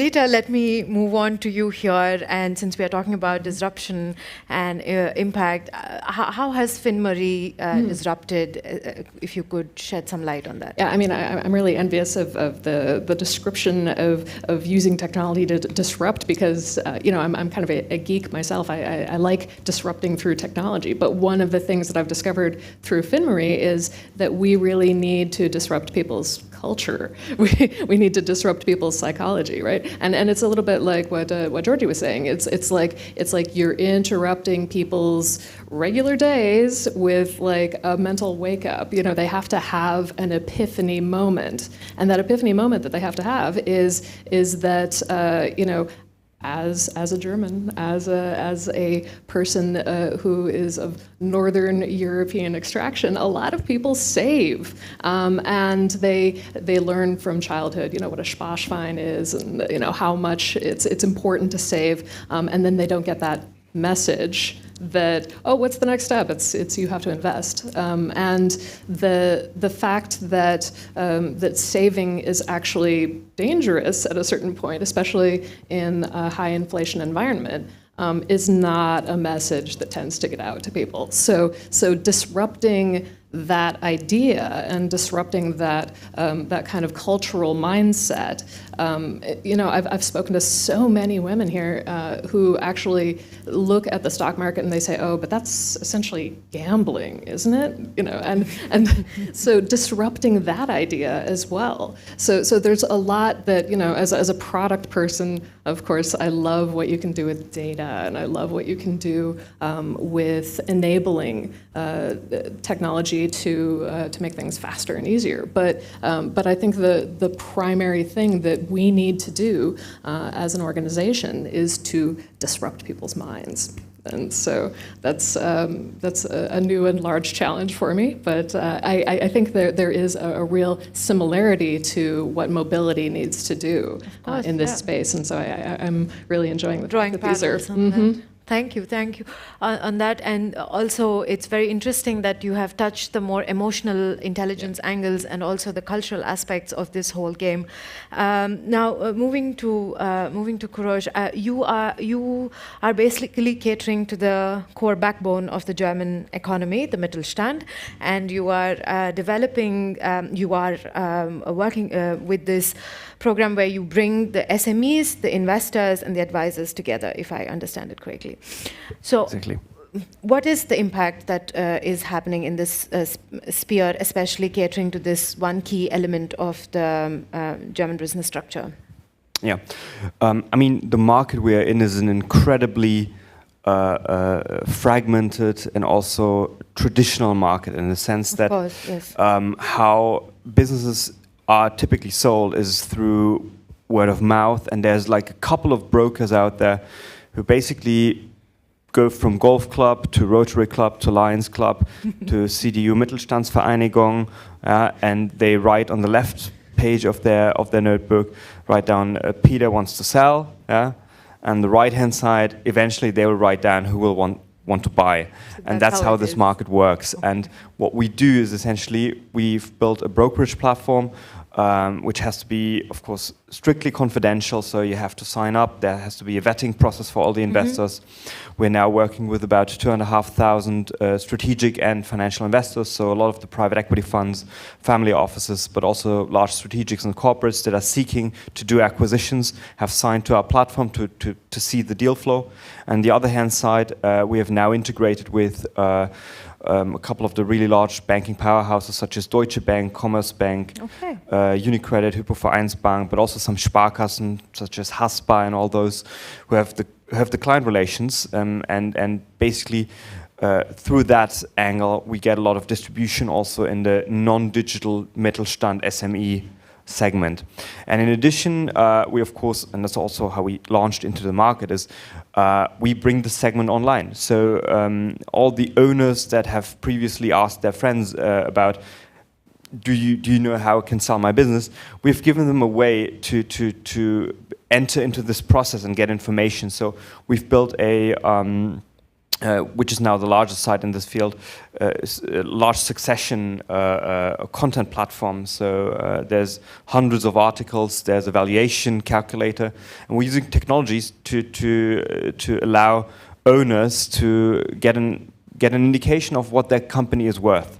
Okay. And they can then go through, I don't know, a 10, 20, 30 step funnel, and at the end they get a machine-generated valuation, and it gives you an indication of if it's 3 million, 8 million, 15 million, and gives you also the details on how this came together. And we're trying to use technology in all those steps, from discovery of how you approach a succession and M&A process, through Nachfolge.de, which is basically the exact translation of succession.com in the German market, through technology in the process, matchmaking, and ultimately also to running those transactions jointly with a partner network of now 250 M&A advisors.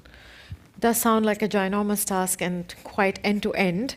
Now, we are also moving to the next part of the discussion here. We're moving into the concept of internationalization. And I'm curious here because India also boasts of a very robust SME network. And do you think this could be a space that you could consider to internationalize to Asia or specifically to India? What are your thoughts on that? Or do you also foresee any kind of challenges in this process?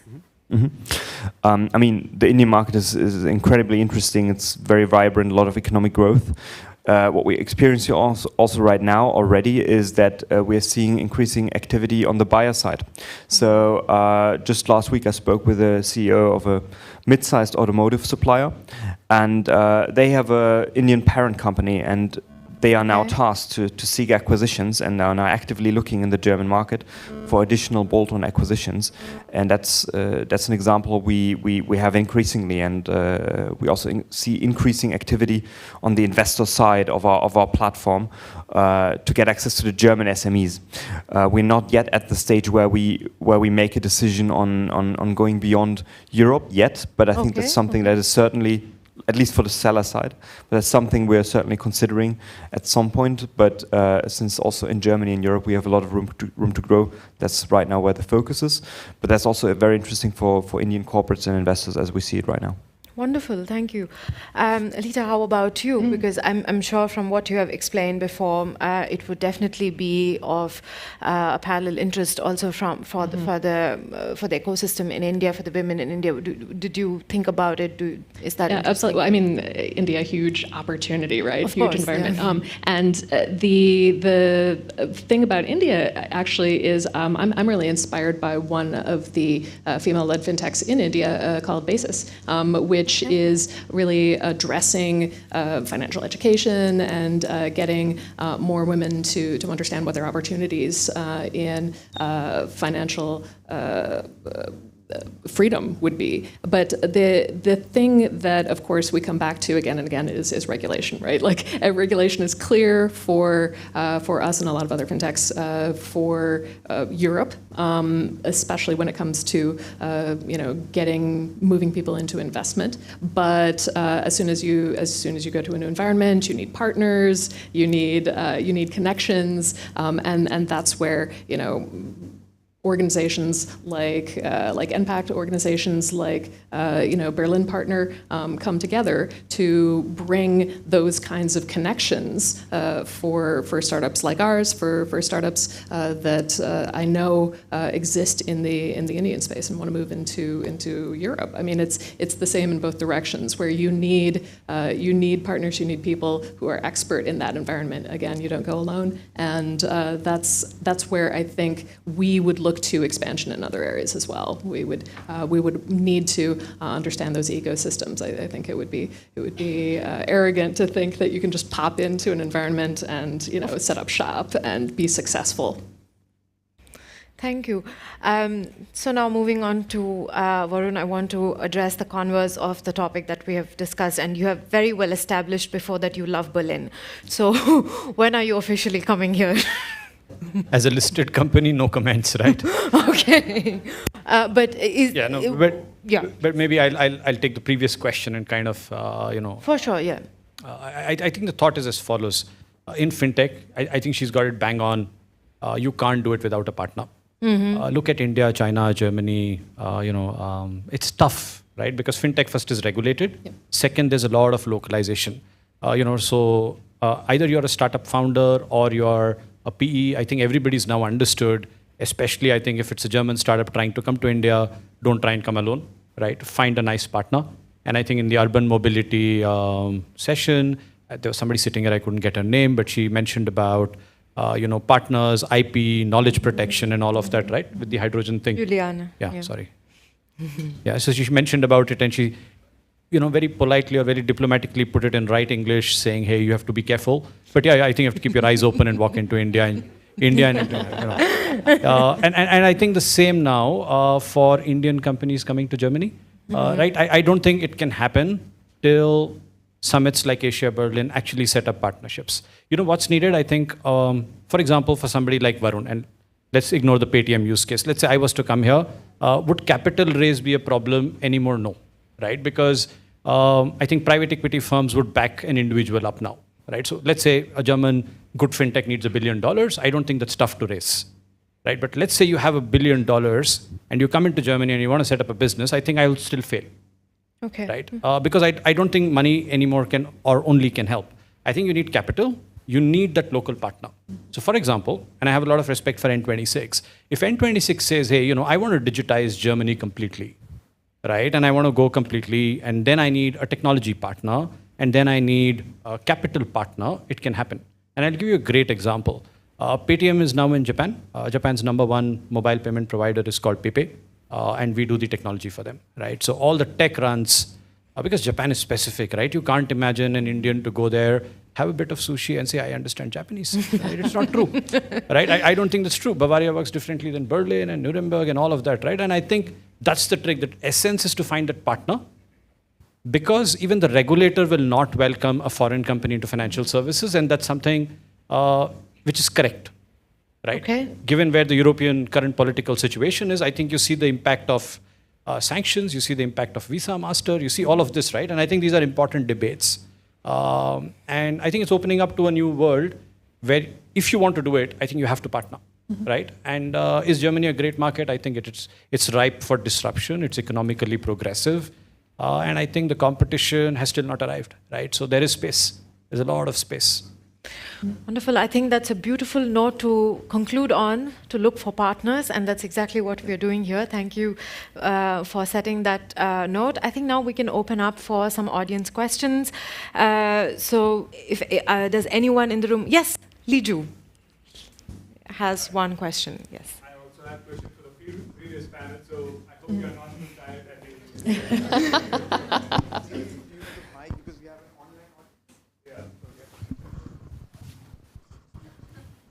Yeah, good evening, everyone. So to the panel here, my question is this: like, if I observe your businesses, your consumers or the users on your services have a lot of decision making to do under stress, and whether you are directly, both of you are directly to the consumers and you to the businesses. So, how much effort or time is spent or is needed towards making that mind shift change, and can you put some numbers or quantification on that side of it? The question is to all of you. Yeah. Numbers, that's tough. I would say, the majority of the time that we spend is on the user experience, on the brand, on the comfort and the trust. I mean, again, whenever you talk about either mobility or fintech, again, you're talking about trust, you're talking about relationship, you're talking about something that is so personal to people. This is, if you're thinking of Maslow's hierarchy of needs, it's very low on the hierarchy of needs. It's in that safety area, and so I think if you're thinking of that hierarchy of needs, then of course you're going to spend most of your time creating that safety, creating that trust, creating that sense of you can achieve this, and it's not going to be difficult for you. Let me try to give you an example. In the stock market, platform, right? I run a wealth platform. One of the biggest problems we see is problem of choice, right? What is problem of choice? Every day people get up in the morning and say, I don't know what to buy and what to sell. Very simple problem, right? But it's a complex problem, right? Because behind you have millions of users, millions of stocks, and markets go up and down. You don't know one day what's happening.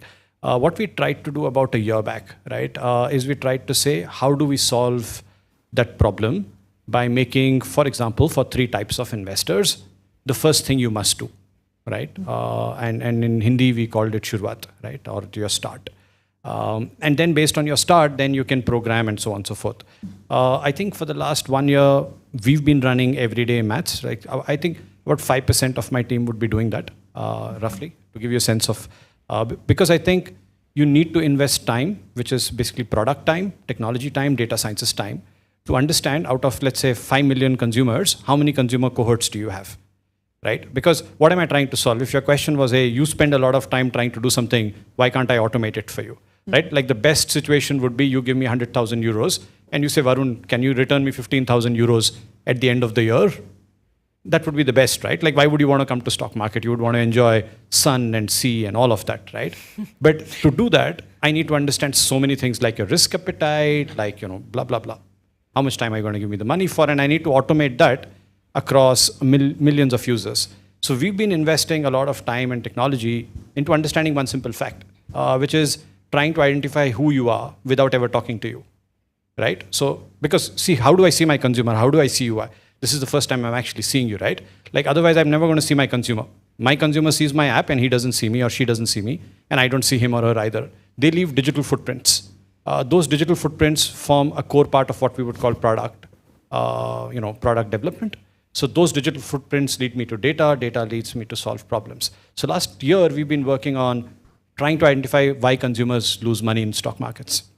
That led us to a model to say, okay, these type of consumers lose this type of money during that type of emotional behavior, right? And then you program it and all of that. So yeah, but I think that's very forward-looking what you ask from a product perspective. Yeah. So at least for a mass platform, I would say about 5 to 10% max of my time, energy, resources go into what I would call hyper-personalizing for a user. Thank you. You would also want to add? I would like to listen. Yep. I mean, for us, how we approach it is what we do at Carl is it's a B2B thing. So, and the average transaction is probably way different than with the consumer ones. So our average ticket we're brokering is 8 million euros. So that's so of course there needs to be some personal trust also involved. So we make sure to not focus our attention on changing the consumer behavior, but rather making sure that the consumers feel at any point in time they have a personal way to ask their questions and or customers to ask their questions, have someone to talk to, and use the technology under the hood to optimize our processes and gain so much efficiency that we can offer this at scale to a wide range of customers. And I think that's something where we spend a lot of time on, where our product team, where tech team spends a lot of time figuring out which parts you can automate and which you can't, and where you have to put in the personal relation at which point, and also how you can guide those processes through end-to-end that may take 6, 9, 12 months. Okay, we have time for one more question. Yeah. I'm sorry, but my question is actually regarding to the last panel, so about urban mobility. Yeah. So I see 2 different concepts in urban mobility in big cities. Like one concept is leave it to the market. Everyone does what he wants. So that's my idea how the urban mobility does work in big Indian cities, at least 15 years ago when I was traveling regularly to India. The other concept is that urban mobility, public transport is part of the infrastructure, and you have to control and even finance and subsidize it by the city council. So I see 2 totally different concepts regarding urban mobility in Berlin, for example, and let's say in Bangalore. So we are talking about Karnataka. Of course, yeah. So can you refer to this, or can you just correct me if perhaps my impression is wrong, or can you, what is your impression about this? I would refer it back to the panelists, if that's all right. Yeah. Yeah, so I think you're right. to some extent. And if you look across globally at urban environments, you'll see both of those situations. Yeah, mixed. I mean, I think even if you look at, take Paris and Berlin, right? In Europe, both similar profiles of people, both Western, both similar culturally. Paris is taking a very strong city perspective. Berlin, to this point, has taken a very open market position. But from a regulation perspective and for instance, from a tender perspective. So for instance, there's only 3 micromobility players in Paris, whereas, I mean, how many do you want to get on the corner? Yeah. We think, and I think, that the city is a way for the major urban environments, the city, the second profile that you said. The reason for this is based on if we want to change consumer sentiment and consumer psychology around how people are travelling, it's not just about trust, although it is. If finance and fintech has regulation, mobility has safety and consumer protection. And one of the things that we will get to a point at, if we just have a free-for-all, is that not everyone is going to be held to the same standard of safety.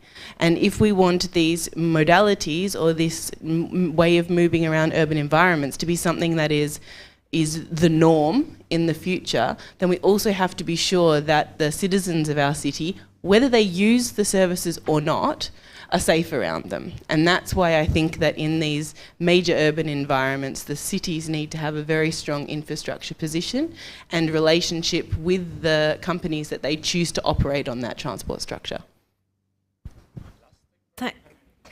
I'm sure we would love to discuss this during the networking, but thank you so much for the question. Thanks so much for the interest. We have now come to the conclusion. And before I call upon the next speaker, I just want to give you a small tip on the small stickers. It's not rocket science. You just have these colorful stickers. So during the networking, you need to go to a person with the same colored sticker. So it's just a very simple, basic tool to proactively encourage connecting with your colleagues. So now I would thank you so much for all the panelists for joining us here in person. And I would now like to thank you. I would now like to invite our dear Dr. Rainer Seider, the man behind all this, the man with the vision, and the one initiator of AsiaBerlin, to come and share his closing remarks. Thank you.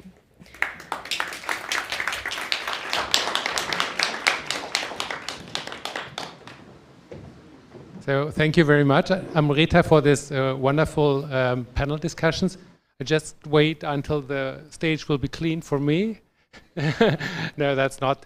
And I already can smell the buffet outside. That so raises the pressure on my closing remarks. So I will not make a completely wrap up of today's sessions. I only want to say that I'm very deeply impressed of today's interactions. So I personally learned a lot. I learned about the differences and the speed of India and Berlin, the pressure that is needed for disruption, the need for mental and cultural disruption, which is very, very important. And in a fast developing country as India, it's probably higher than in Germany. In Germany, and I knew that before, we love cars and we love cash. So the 2 C's, which are very important for Germans. So it's very a problem for all these disruptions we are working for. But I learned that the cooperation of India and Germany, of Karnataka and Bangalore and Berlin is very important. So what we saw today was a real proof of the need of more cooperation. And also this is a disruption because many of Berlin startups think, and also Indian startups, really think nationally. So they think about Berlin and Germany and the DACH and European Union.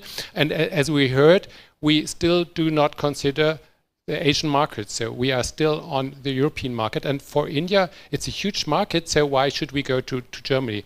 But what we learned today is the need for more cooperation. And that is why we have created AsiaBerlin. And that's why we are sitting here today in the Indian embassy.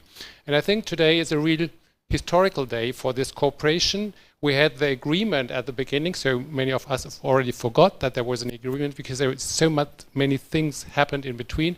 So we have an agreement on cooperation between Karnataka and Berlin. So that's really new.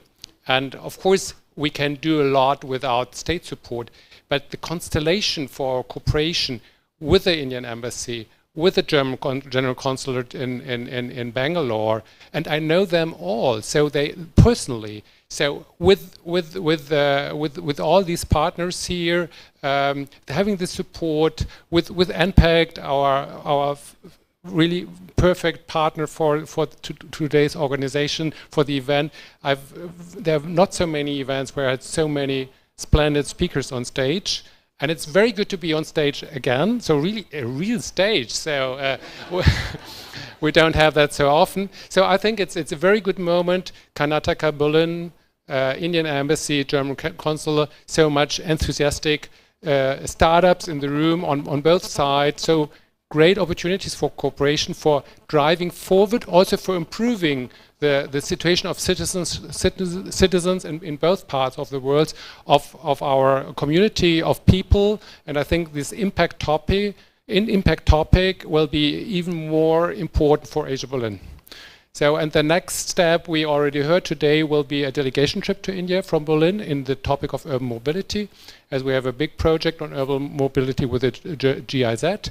And then, of course, there will be, and I have to promote that, of course, as well, the 25th anniversary of AsiaBerlin, or Asia Pacific Week, as we call it before, which will be celebrated on the week of the 12th to 18 September this year. So you have to already reserve that in your travel schedule and your calendar of events, because that will be a real highlight for our cooperation. And it's really it's really exactly 25 years after we had opened the first Asia Pacific Week at the time, which was the 15th September 1997. So I think it's a good opportunity to meet us all again, latest, but also in Bangalore, also here in Berlin. And as I heard today, only at least 3 or 4 people flew in especially for today's event. So it was not only you, but it was also open, it was Sid, so there were a couple of people who really came back or came here for this event. So I think it's a great opportunity, and it was worth to fly in for this event, I think, because we learned a lot of new things, and we have the chance of a real physical networking and a great Indian buffet afterwards. So with these words, I would just to communicate and to promote again the summit, AsiaBerlin Summit, and we will have prepared for you a 90-minute presentation, no, 90-second presentation, and then we will go back and go out for the buffet. Thank you very much for attending the event. Have a great day. Thank you.